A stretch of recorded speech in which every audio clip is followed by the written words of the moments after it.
اعلی حضرت فرماتے ہیں کہ نبی پاک صلی اللہ تعالی علیہ وسلم مسجد شریف میں آ گئے عشاء کی نماز کی امامت فرمانے کے لیے، اور سیدنا بلال حبشی نے اقامت کہہ دی، لیکن حضور نے فرمایا اقامت ہو گئی، فرمایا ٹھہرو بھی، ٹھہرو ٹھہرو ذرا، رکو میں آیا۔ یہ لفظ کہتے کہتے نبی پاک صلی اللہ علیہ وسلم پہ حجرے میں داخل ہو گئے، تھوڑی دیر کے بعد آئے، پہلے نماز پڑھانے لگے، پھر حضور نے فرمایا تم سوچ رہے ہوگے کہ میں کیوں گیا تھا۔ اب سرکار جو ہے نا، یہ بالکل جو انسان کی عقل پہ چیز تھوڑا سا بھی بوجھ بنتی ہے وہ مسئلہ بھی حل کرتے ہیں۔ اب نماز میں بندے سوچتے رہیں گے پتہ نہیں کہاں گئے تھے، کیا لینے گئے تھے، کیا ماجرا تھا۔ سرور کائنات صلی اللہ علیہ وسلم نے فرمایا نماز کے بعد بتاؤں گا تو پتہ نہیں بات کہاں جائے گی، نماز سے پہلے بتا دیتا ہوں۔ حضور فرمانے لگے تم سوچ رہے ہوگے کہ میں کیوں گیا تھا۔ سرکار فرمانے لگے ادھر دیکھنا میری طرف، فرمایا سویرے مال آیا تھا، سارا بانٹ دیا، 3 دینار رہ گئے، 3 دینار رہ گئے، تو میں نماز پڑھانے آیا تو مجھے خیال آیا وہ 3 دینار تو ابھی بانٹے ہی نہیں، تو پھر سوچا کہ یہ 3 اگر گھر میں پڑے رہ گئے اور اسی طرح رات گزر گئی تو کیا بنے گا، تو سوچا نماز بعد میں پڑھتا ہوں، پہلے دولت سے تو جان چھڑاؤں۔ اب تو جو فقیری کا درس دینے والے ہیں وہ لوگوں کو فقیری کا درس دیتے جا رہے ہیں، خود امیر ہوتے جا رہے ہیں۔ روز بروز نئی پجارو، نئے معاملہ، خدا کہیں بریک لگائیں، ہر چیز کو دولت میں نہ تولیں، مہربانی کریں۔ اب تھوڑا سا باہر آئیں، ورنہ آپ کی طبیعت میں خشکی آ جائے گی۔ وہ جو کیفیات ہیں، وہ جو سرور ہے، وہ جو ذکر کی لذت ہے، ہر چیز کا اگر آپ سودا کر لیں گے تو پھر کیا بنے گا۔ اس لیے ایک بات تو یہ کہ اندر جتنی بھی چیزیں ان کو نکالیں، یہ کسی کو حقیر جاننا چھوڑ دیں، عزت والا ہی کسی کو عزت دیتا ہے، پیار کرنا شروع کریں۔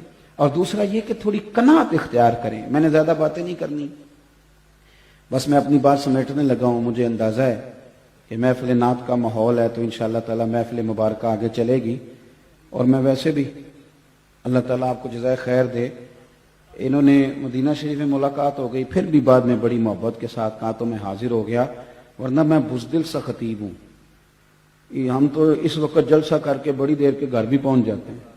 کوئی دلیر لوگ ہوتے ہیں نا ساری رات جاگ لیتے ہیں، کچھ کو نیند گرا لیتی ہے، تو ہم بڑے گرے، ہم تو اب تو میں زور کے بعد کہتا ہوں دوستوں تھوڑا سا بلا لینا یار کو، اللہ رسول کی بات کر لیں۔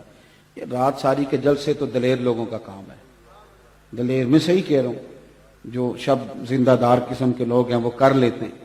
اب ایک بات اور جو طبیعت پر، من پر بڑا بوجھ بنتی ہے لوگوں کے، وہ یہ ہے کہ ہمارے ہاں نا آہستہ آہستہ سے پیار کرنے کا مزاج ختم ہوتا جا رہا ہے۔ مختلف طبقات پر تنقید کرتے ہیں، اور آہستہ آہستہ ہر طبقہ بدنام ہو گیا۔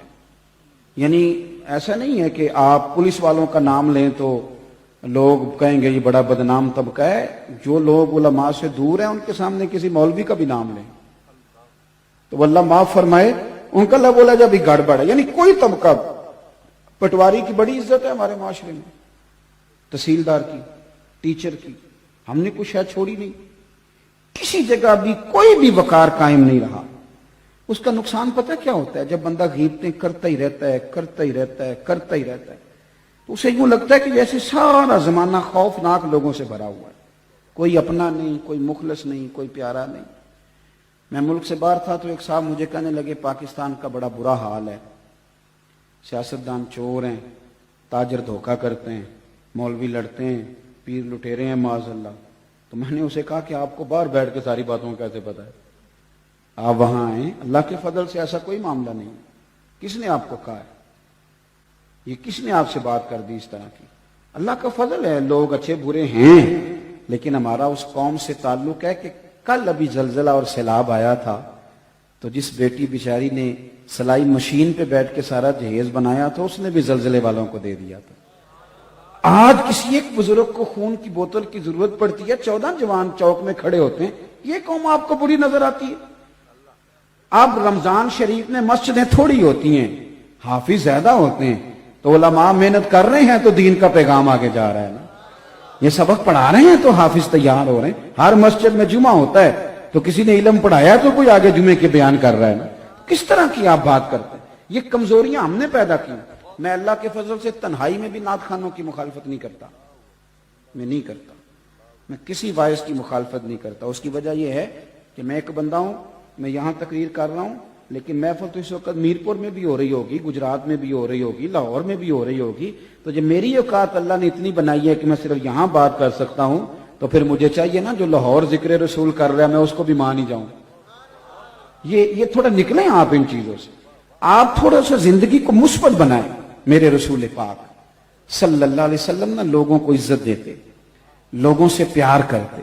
ہر طبقات کے لیے حضور نے عظمت بیان کی, ہر طبقے کے لیے. عالم کے فضائل بیان کیے, حافظ کے فضائل بیان کیے, حاجی کے فضائل بیان کیے. نبی پاک صلی اللہ علیہ وسلم کی نعت پڑھنے والے کو میرے نبی نے چادر عطا فرمائی. میرے رسول پاک نے قاضی کے فضائل بیان کیے, عدل کرنے والے بادشاہ کے فضائل بیان کیے, جو بیٹی پالے اس کے فضائل بیان کیے. رسول کائنات صلی اللہ تعالی علیہ وسلم نے فرمایا رستے سے روڑا ہٹانے والے کو بھی میرا رب جنت عطا فرما دے گا.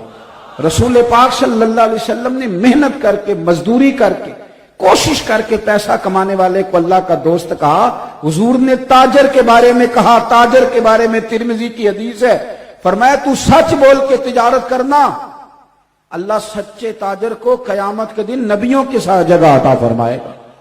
کون سا ایسا طبقہ ہے جس کی حضور نے, اور یار کچھ نہیں, ایک مومن ہے داڑھی سفید ہے, کچھ نہیں, مومن ہے اور داڑھی, خالی مومن ہے, نہ حافظ ہے, نہ مولوی ہے, نہ مفتی ہے, نہ قاری ہے, نہ نعت, کچھ نہیں, مومن ہے, داڑھی سفید ہے. میرے نبی پاک نے فرمایا یہ میرا مومن سفید داڑھی لے کے جب قبر میں جائے گا ترا فرشتوں سے فرمائے گا اسے عذاب نہ دینا. میرے نبی کی سنت وہ بھی سفید رنگ کی, مجھے حیات دیا اسے عذاب دیتے ہوئے.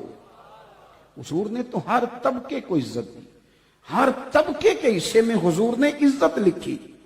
عورتوں نے آ کے عرض کیا تھا یا رسول اللہ صلی اللہ علیہ وسلم مرد ساری فضیلتیں لے گئے, قاضی بھی مرد بنے, مجاہد بھی مرد بنے, غازی بھی مرد بنے, ہم تو پیچھے رہ گئیں. تو نبی پاک صلی اللہ تعالی علیہ وسلم نے فرمایا تمہیں پتہ ہے کہ جب تم حاملہ ہوتی ہو تمہارے پیٹ میں بچہ ہوتا ہے تو کریم محبوب فرماتے ہیں جتنا تلوار لے کے میدان میں جہاد کرنے والے کو اجر ملتا ہے اتنا ان دنوں میں بی بی کو اجر دیا جاتا ہے. اور اگر اسی حالت میں بچے کے ولادت کے وقت وہ انتقال کر گئی تو اللہ کے رسول فرماتے ہیں رب اسے شہیدوں کے ساتھ کھڑا فرمائے گا. ہر طبقے کو میرے نبی پاک نے اکرام دیا. ہم نہ اپنی عزت سمجھتے ہیں اور نہ کبھی سامنے والے کا اکرام کرتے ہیں. اگر سب سے پہلے تو ہمیں خود سمجھنا چاہیے, خود اپنے آپ کو خوش قسمت سمجھیں. آپ جہاں بھی بیٹھیں جو فضائل سرکار نے ہمارے لیے بیان کیے انہیں کھولیں, اور شکر کا رویہ, پھر طبیعتوں سے تلخی جاتی ہے. جب آپ راضی رہنے, ہمارے ہاں نا کوئی بندہ آتا ہے وہ ہمیں تلخ کر کے چلا جاتا ہے. یہ ہماری مذہبی سٹیج پہ بھی یہ کام ہوتا ہے, پہلا باری میری ہے تو پھر باری میری ہے, تو اس سے بھی بڑی پریشانی. محفل کرانے والا بیچارہ اس طرح ہوتا ہے کہ جس طرح کڑکی میں پھنسا ہوا بندہ ہے, پتہ نہیں کب نکلے گا, کب اس کی جان چھوٹے گی. بڑا خوف, یہ مذہبی محافل میں ہوتا ہے. میں ہم کو